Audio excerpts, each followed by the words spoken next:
I hear in Nigeria economists and politicians telling me that the GDP of Nigeria is 500 billion United States dollars, and that therefore it is the biggest economy in the world, I am reminded of the words of Yoweri Kaguta Museveni, my friend, when he says, in a debate between dwarfs, what is the value of one dwarf saying, I'm taller than the other dwarfs?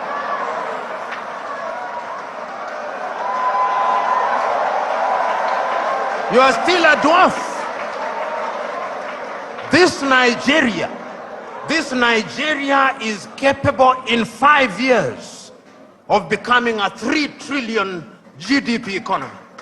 The fundamentals are there.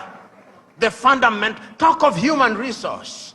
And I think it is, my sister, you go to anywhere in the world, tell me, engineering, artificial intelligence, space, Nigerians. The saying goes, if you go to any part of the world and you do not find a Nigerian, run away from there. Because there is nothing to be done there. It is these Nigerians who will move the country. I keep on reminding my Nigerian friends, you say you are 220 million. No, you are not. I suspect you are 300 million. And if my suspicion is correct, you owe this region and this continent the talent. You know, when people talk about instability in Nigeria, I ask them, can you handle refugees from Nigeria? Can you? You cannot. They'll overwhelm the entire West Africa.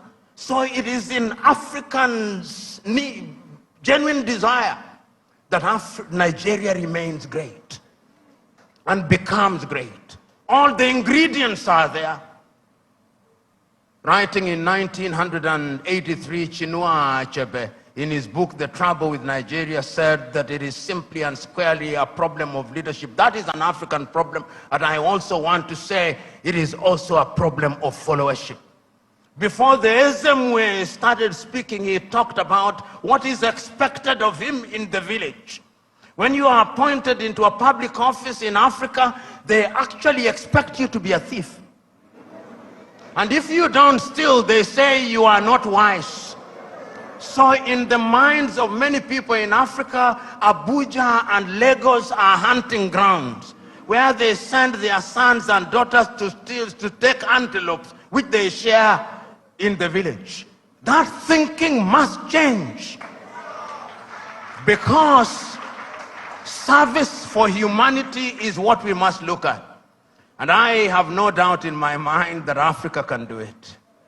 When I look at Africa and I look at Nigeria, I see an Africa that is capable of rising because our sons and daughters now present in the continent and even in the diaspora. You go and see the Africans in the diaspora, whether they are in Antigua and Barbuda, and my good friend here, the ambassador of Antigua and Barbuda, Wallace Williams, Trinidad and Tobago, will agree with me in that regard. You go to St. Vincent and Grenadines, you go to Jamaica, everybody now wants to come and invest in Africa. But we must make the circumstances right. So we must improve our politics. We must make our laws enabling. We must improve our agriculture. We must improve our health. We must improve our education system.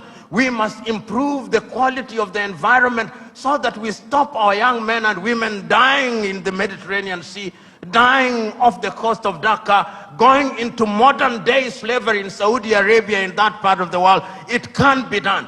We have seen